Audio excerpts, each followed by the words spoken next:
And we're back with another episode of Inside Sports Fantasy Football. It's Gerald Glassford coming right back at you here from Inside Sports Fantasy Football, the Lakers Fast Break, Game Source, and Pop Culture Cosmos. We truly appreciate everyone out there listening to all of our great shows, and if you can, please give us that 5-star review wherever you get your podcasts. Plus, if you could like, share, subscribe, follow, or do anything that you can to support us right here at Inside Sports Fantasy Football, Pop Culture Cosmos, Game Source, The Lakers Fast Break, Dom-ination, Sports Nation. Go ahead and check out all the great episodes that they've got on tap for you, waiting right there at Dom-ination, Sports Nation. Plus also as well, everything that we go ahead and do at the Pop Culture Cosmos and give you the latest insight at Inside Sports Fantasy Football. And if you could support all of that, it is sincerely appreciated. Well, the days are getting closer and closer to kickoff. Right now, we're going to go and look and see each and every weekend what everybody's doing with their fantasy football drafts. And of course, everything that's going on in the exhibition season, keeping an eye on who's injured, who's not. The leagues are starting to form. The draft messages are starting to be sent out, as I noticed today on my phone. And everybody is looking forward to getting into another great season of fantasy football. But while everybody has their lists, there's always some players that every year seem to get overvalued and are, well, like I said, too well thought of during the course of the draft that makes you scratch your head and say, why did they pick that guy so high? And then you see, or actually pick, players that go ahead and fall to a later round that you think are a really good steal and are really underrated and underappreciated. So today we're going to be talking about the over and the underrated, and here today to talk about who he thinks you should kind of maybe steer away from early on in your fantasy football draft, and the guys you think maybe will be a steal and maybe underappreciated in your fantasy football draft. Is a good man indeed. You got to go ahead and check him out, along with his son, Dominic Lardieri, right there for you at the Dom-ination Sports Nation. It is Chris Lardieri. And Chris, great to have you back, my friend, after a week's absence. Good to have you back talking some fantasy football just in time for your fantasy football draft. Great to be back, Gerald. I've noticed the sun is setting sooner, which can only mean one thing. Football and fantasy football drafts are right around the corner. Yep, indeed, my friend, indeed. So you're seeing the lists. They're all over the place. ESPN and all the other fantasy football rosters are being put out there, whether you're going still to the store and doing it the old school way, or you're going online and checking on your phone, you're checking on your apps, the Sleeper app, and this app, and that app, and the Yahoo app, and all that. As far as the rankings are concerned, you're seeing what's going down all over the place.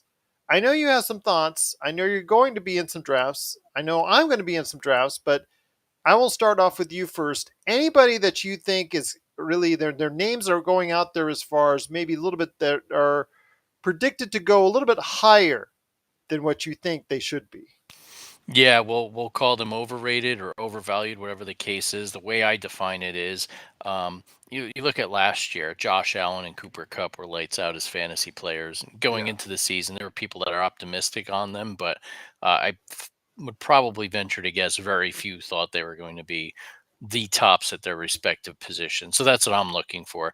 I'm looking for guys who you can maybe get a round or two later than you typically would, and he's going to be your go-to guy at that respective position. And likewise, a guy I don't think you should take as high that I think will underperform this year is what I would define as overrated. And at the top of that list for me are three veterans that everyone loves talking about every year. And look, we've mentioned this before. I beat it into the ground on this show over the years. there's a difference between a football player and a fantasy football player. And I think these three guys are perfect examples of that. First, Christian McCaffrey. I think he's a great athlete, a great running back when he's healthy. I've had him in previous years on previous teams, and he burns me. And I know the Panthers got Baker Mayfield, but even if McCaffrey stays healthy, I don't think he's worried to be in the number two pick. I've seen some people saying he should be number one over Jonathan Taylor. I don't particularly agree with that. I mean, I see the logic. Taylor had a lights out year and he might regress a little in terms of statistics, but I don't see McCaffrey being worth a second pick in your fantasy football draft. And then I'll throw two old favorite quarterbacks in there. Tom Brady and Aaron Rodgers, they may very well have great years this year, but I don't think they'll be on par with their previous two. Namely, Brady likes going on vacation in the middle of training camp, or was it a Mass Singer appearance? I can't tell, Gerald. But regardless, his offensive line is beat up. I'm not sure if he's got the offensive weapons around him like he's had in previous years, especially with Gronk retired. And for Aaron Rodgers, I know he's got this magic ayahuasca tea, but is that going to solve the void at wide receiver that Devontae Adams will leave? I think not. No, I still think there's some questions. I know that Aaron Rodgers in the media has also had those same questions in regards to what they're going to do as far as some of the receivers there, especially the younger receivers. He's had a great deal of issue with. There are some veteran receivers in that mix in Green Bay that he doesn't have too much of an issue with, but I don't see any of those receivers getting to the kind of level that we saw from Devontae Adams. Completely agree. I mean, 2 years ago, Adams was probably the most productive fantasy football wide receiver, if memory serves me correct. And last year he still had a really nice year. So the key is, even if you key on Adams, at some point the defense is going to leave someone opened. And a guy who wasn't fantastic, but another receiver that left, Marquez Valdez Scantling. Mhm. Um, Went to the Chiefs. I mean, who's going to replace him? Like I said, he's not a great wide receiver, but he had a good rapport with Rodgers and a deep ball threat at times. So that's another hole that's left there. So I ask you, my friend, I know you're going to hear the banter back and forth about individuals that you think are going to go too high in the upcoming draft. I know Christian McCaffrey, again, he is someone that people are still putting up there. I've seen ESPN rankings have him up there at number two. Like you said, I am very wary because I've also drafted Christian McCaffrey in the past, and I have been burnt because he's missed over half a season. Absolutely. And that's the Saquon Barkley effect, I like to call it. The guy's going to get hurt at some point, is even going to give you 12, 14 games. I don't think he's worth that risk. And on top of that, I really don't have a heck of a lot of faith in Matt Rule. And Giants fans remember this name, Ben McAdoo, running the Mhm. offense in Carolina. Don't think that bodes well for Mayfield either. One thing I want to ask you when you look at quarterbacks, and I know we had this conversation the last time around that I thought there was about 20, 15 to 20 starting quarterbacks in the league that are capable of putting enough numbers that could win you a title. And I thought you agreed with me. I think you were pretty much in agreement with me on that. I definitely am, and I'm going to give you two underrated names, I think, and people are going to think I'm insane here. But again, I'll always go back to the caveat: there's fantasy football, and then there's real football. Hmm. Kirk Cousins and Matt Ryan. I think Cousins, with a new offensive-minded head coach and Kevin O'Connell, will really benefit this year. Will he drive you nuts with late-game interceptions? We've got family members in Minnesota that pull their hair out every year because But he the loves thing is, nibbling games. overall, those are the only interceptions that he throws because he's one of the most accurate non interception throwing quarterbacks that are out there. I've had him on teams and I've won leagues with him. Yep, exactly. And he scores a lot of fantasy points. And I take him over Dak Prescott, for instance. And He's he's just got not going to he's just not going to throw you 35, 40 touchdowns, but he can get you 27 and 7 as far as right. TD interception And I'll ratio. take that in fantasy. If that helps you taking him in a later round, build a better team with depth at running back and wide receiver, or even a top notch tight end, I'll take that any day. And I feel the same way with Ryan. Look, he struggled in Atlanta. Is he at the end of the rope? He might be, but I feel like Frank Reich will really resurrect his career in this offense. They play an incredibly weak division, which definitely bodes well for him. And consequentially, I think another guy that's underrated related to this is Michael Pittman Jr., who's, we've been waiting for him to have a breakout coming out of USC a few years ago. And I think he'll benefit from Matt Ryan because let's face it, Carson Wentz really wasn't helping anyone with the air attack in Indianapolis. I mean, he basically played his way to get the Colts eliminated from the playoffs down the stretch. One of the names that's been bandied about there because of the fact of Jimmy Garoppolo has been jettisoned as far as from San Francisco is Trey Lance. Trey Lance is being thought of in the context of a top 15 quarterback. I'm not sure if he's ready to make that leap yet. There's a good possibility that he can. Your thoughts on Trey Lance? Might he be slightly overrated at possibly what I'm seeing from all these drafts, choice of draft boards around maybe around 8 through 12 is what I'm seeing him listed at?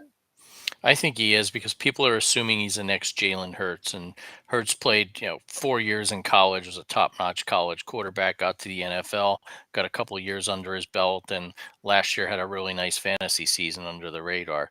The problem with Lance is he didn't play a heck of a lot in college. He didn't play with a top-notch premier college program and sat out a year. And essentially last year, I know when he did play, he's what you want. He's a running quarterback. He can get you the running touchdowns. He can make things happen. He does have a good arm, but I just think the inexperience is what worries me. And he's going to be thrown to the wolves, it looks like. I mean, at some point, the 49ers will move off Garoppolo. He can't even play right now anyway. So if you're going to take a risk on him, make him QB2, but I would not want him as my starting quarterback right now as it stands in fantasy. Because he is listed right around the 10th, 11th. Like I said, I've seen him as high as up as 8th in certain formats and certain lists, which surprises me because he's ahead of Aaron Rodgers and he's ahead of guys like you said, we talked about Kirk Cousins and even guys like Matthew Stafford. I mean, these guys are an MVP. These guys have been in the league throwing consistent touchdowns. These guys have won Super Bowls, and Trey Lance is being picked ahead of him. I'm not sure I would go that far just yet. I would not. I would take experience over him, and Stafford immediately comes to mind. Or heck, how about Russell Wilson in Denver? I know there are a lot of question marks there, but he's Yes. joining a new team and a team with a far better offensive firepower around him. Like Cortland Sutton's another guy I think could be underrated at wide receiver. I really think that if he is still Russell Wilson, he's got the tools around him. He's in the right situation to be a good fantasy football quarterback again this year. Oh, there you go. Once indeed, it is Mr. Chris Lardieri from the Dom-ination Sports Nation. Please go ahead and check him out and his son today at the Dom-ination Sports Nation. Before we head on out, my friend, I know there's still some names out there that, again, make you scratch your head that you always see get drafted up high and that you've probably seen get drafted up high already in early drafts. Any names out there come to mind real quick? Because I know there's probably one or two that still make you scratch your head. Oh yeah, they're the usual favorites. I mean, Ezekiel Elliott, who I mentioned here multiple times. Yes. I just don't think there's anything left in the tank there for him to be a bona fide RB1 in fantasy football. Look, he may have a nice season as a running back, but I'm looking for fantasy productivity here. Lamar Jackson, not in the sense that I think he's a bad quarterback. I think there's a lot of potential there. What worries me is I just don't think he has the wide receiver depth around him that he's had in previous years. So I'm by no means am I saying pass on the guy, but don't expect what you got his MVP season or the way he was playing before he got hurt last year. I'm not saying Hollywood Brown is this lights out Devontae Adams type receiver, but they didn't really replace him or address that in Baltimore. So that's one to keep your eye on. And then from the wide receiver perspective, people forgot about this. The Cowboys traded Amari Cooper to the Browns. Figured, with the Deshaun Watson trade, he'd benefit from that. Well, you can forget about that with the 11-game suspension. And I just think, too, big picture, his productivity has declined over the years. Not a wide receiver I want to have. And then another one I like and I've had previously, DK Metcalf in Seattle. While I think he'll still be the number one target, who's going to get him the ball, Geno Smith or Drew Lock? I mean, either way, to pick your poison. I think that will unfortunately hurt his productivity this year. Absolutely. I agree with you on that because even as we speak here on this podcast, the decision has not been made 100% by Pete Carroll on who the quarterback is.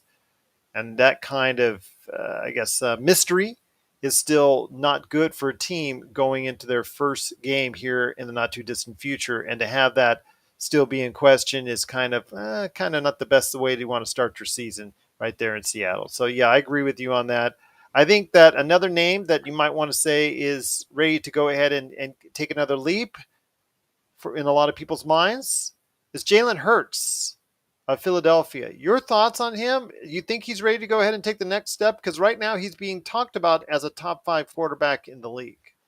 I think he is. He's got the weapons around him now with AJ Brown being traded from Tennessee, and a guy I do like, kind of underrated, not necessarily under the radar, is Devonte Smith, the Alabama product. Really didn't put up many numbers last year, but I think having a top-notch wide receiver on the other side of the line of scrimmage from him, um, I think that bodes well. I do think Hurts needs to be considered as a top-notch quarterback. I mean, if you look back at the stats last year, he was what, top 5, top 10, I'd venture to say off the top of my head, and I think Mhm. that can continue this year. And let's face it, when you're playing the Commanders and the Giants a total of 4 times, and a Cowboys defense that can be suspect at times, that bodes well for Hertz's numbers. Absolutely. So people out there, you're just going to go ahead and make sure you're checking the list, but also what you're seeing and hearing as far as who may be a little bit overrated, underrated. Might want to make sure you reevaluate why those individuals are being checked out at one end of the spectrum or another, especially when it comes to someone like Christian McCaffrey, who is going to be a high pick regardless of what we say. But to have him how high is a question as far as how much you're willing to go ahead and gamble, especially if you're at the very top of the draft. Indeed, especially because for many people out there, when they're drafting, they blow it in that first round draft with a pick, or that pick gets injured for a majority of the season. That's really something that's very difficult to overcome. Absolutely, and we saw it last year with Derrick Henry on one of our teams. Guy was lights out. I mean, he single-handedly beat the Seahawks by himself in week 2, and breaks his foot, and there goes our running back depth, and that team went right. And the air was let out of that balloon. So you definitely don't want to have all your eggs in one basket, and you've got to make those contingency plans in the later rounds to build depth. Absolutely. So please go ahead and make sure you just don't go default or just lock in your picks for the rest of the draft. Make sure you make careful evaluations in each and every round. I think that's greatly said about what can happen with an early round pick if he gets injured or something happens where his production is not where you need it to be. So just go ahead and make sure you have that depth that will hopefully be able to overcome that and still lead you to a strong winning season going forward. Absolutely. And again, don't overthink your draft too. Just because everyone's reaching for running backs at some point in a round, your board says the next of best available player is a wide receiver or a top-notch tight end, stick to your guns. All right. But it is once again the Inside Sports Fantasy Football right here for you. If you have any questions for us, you can always reach out to us at Inside Sports FF or isfantasyfootball at yahoo.com. Before we head on out, my friend, and before we head to hopefully a winning weekend for everyone out there in their fantasy football league drafts, is there a name that's not being talked about as much that you think might be under the radar that people might want to go ahead and look more into as the rounds get deeper and deeper? Yeah, there are a few guys, and I'm going to give you a few names of people who kind of had rough years or people are down on. Juju Smith-Schuster now in Mhm. Kansas City. I think that only bodes well playing with Patrick Mahomes. When Ben Roethlisberger was a little more competent, he put up some nice numbers in Pittsburgh. I think he has a potential to do that again. Running back wise, you look at Rashad Penny, and I'm not contradicting myself here. I'm saying Geno Smith and Drew Lock are not great quarterbacks, but down the stretch last year, he had a real nice 5 to 6 game run, putting up points. If he is indeed going to be the number one running back and get the chance, and by all indications, I think he should. We'll see what happens up in Seattle. But if they can't throw the ball and they do have to run the ball, I think he's a nice option. You say, oh, the Seahawks are going to stink. Well, I've had plenty of top-notch fantasy football running backs on miserable teams. I think he might be worth it. And it's a guy out there who got injured early in the year, really had some nice productivity. J.K. Dobbins, running back for the Ravens. Don't forget about him. When you go in and look at these prepackaged draft lists and rankings and things like that, he might be down the list. He might be in a share situation. take him. Who knows? This guy might be the starter by the second half of the season. I like what I saw from him last year. Looks like the rehab went well. And then finally, gonna throw a deep name for you out there. Shout out to all my fellow Rutgers alumni. Was watching some of the game against the Commanders over the weekend. They got a rookie running back who played for the Scarlet Knights, Isaiah Pacheco. Looked good. Will he amount to anything? I don't know, but as a Rutgers grad, and the fact that I like the way he played in college and what Andy Reid loves doing with under the radar running backs coming out of college, maybe he's worth a 14th, 15th round late stash type pick. Keep him on your bench because you never know in Kansas City. Clyde Edwards-Helaire hasn't shown he can play a full year, and they always seem to find one of these guys from a smaller college or a lesser known talent that Andy Reid makes into a starting running back by the end of the season. And you can't snicker at that anymore because maybe 10, 15 years ago, the thought of playing a rookie running back was, unless they were a top choice, was going to be a very hard thing to fathom. But now, in recent years, with the advent of so many teams going to a pass first or pass heavy type format, we have seen the running back position get devalued to the point where rookies, fifth, sixth round rookies, get plenty of playing time, even up to a point where they're contributing so much as they're starting games at certain points of the season. Absolutely. I mean, you look at a team like the Rams. I mean, they've seemed to have a revolving door of starting running backs or some sort of rotation the past few years. I know Cam Akers getting back from injury last year in the playoffs really helped them, but Sean McVay never really has just one go-to running back throughout the season. I think the logic is, like you said, it's a pass-happy league, but also keeps your running backs fresher for later in the season. That is definitely true indeed. But it also makes it harder to go ahead and make good choices at the running back position. So beware indeed. But if you have any questions on your draft coming up, if you want to go ahead and get some suggestions from us, please go ahead and hit us up. isfantasyfootball at yahoo.com or Inside Sports FF on Twitter. Of course, check out Chris and Dom Lardieri. The guys are available today wherever you get your podcasts at the Dom-ination Sports Nation. But Chris, great episode indeed. We come at you hard, we come at you fast, but we come at you like lightning, and we make sure we get you all the great info in and out so you can go ahead and take care of your draft right away. But any last thoughts before we head on out? Dom sends his regards. He's busy with high school football practice and homework, but he looked over my list, got his seal of approval. He threw in a few names here, so I can't take credit for all of them. But final thoughts from both of us. Again, thanks for your support on the Domination Sports Nation podcast. We're really ramping up, coming back from summer break with new episodes to talk football, more football, and fantasy, of course. But I think one thing we'll want to hit on, and Gerald, you and I will talk about this down the road, prepping for your draft. It's not just about your rankings and who you really want and this and that. It's about discipline. I feel like there's so much information out there, to kind of use a Wall Street term. It's an efficient market. What's out there is out there. You're not going to get any surprises or uncover a lot of hidden gems with everything that's available on the internet. So I think a lot of it turns into almost like a psychological game, like you're playing poker or something at times. So I think that discipline and taking opportunities when people during the draft panic or really reach on someone and not following the herd will really pay dividends on your fantasy football roster as the season progresses.